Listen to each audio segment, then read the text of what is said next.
Benvenuti e bentornati al nostro appuntamento settimanale di visite in pillole. Spero voi siate pronti per la nostra visita di oggi. Siamo al nord, siamo sul Mar Mediterraneo e andiamo alla scoperta di Acco.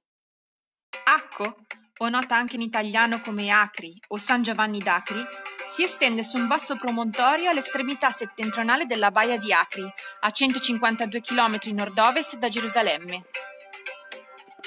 La città fu a lungo considerata un punto chiave per il controllo del territorio, data la sua posizione dominante sulla costa, laddove si congiunge con la valle di Esdralon.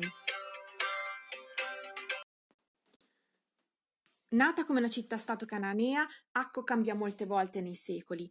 Prima venne ricostruita da Tolomeo II, che le diede il nome di Tolemaide nel 261 a.C., poi entrò nella storia biblica con la rivolta dei Maccabei e successivamente con la conquista romana passò sotto la provincia di Siria e fu chiamata Colonia Giulii Caesaris. Tra il secondo e il terzo secolo si stabilì ad Acco una comunità cristiana, mentre solo alcuni secoli dopo, nel 638, arrivò la conquista arabo-omayyade, che ricominciò a far riferimento alla città con il suo nome di origine, Acco, o meglio in arabo Acca.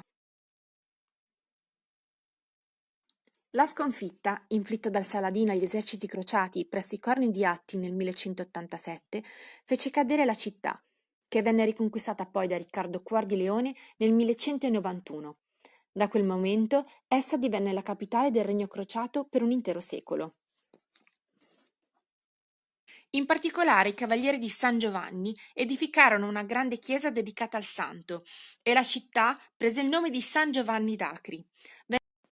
Alla fine del 1700 il pascià turco Ahmed al-Jazar, chiamato anche il macellaio, riportò la città al suo splendore, costruendo terme, mercati e una bellissima moschea.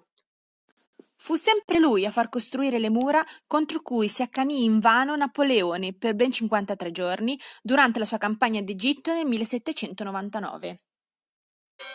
L'UNESCO ha dichiarato la città vecchia di Acco sito patrimonio dell'umanità, non solo perché conserva ancora i resti dei periodi più importanti per la sua storia, ma perché i suoi vicoli e le sue mura sono il simbolo del perfetto risultato di una commistione di popoli e di culture.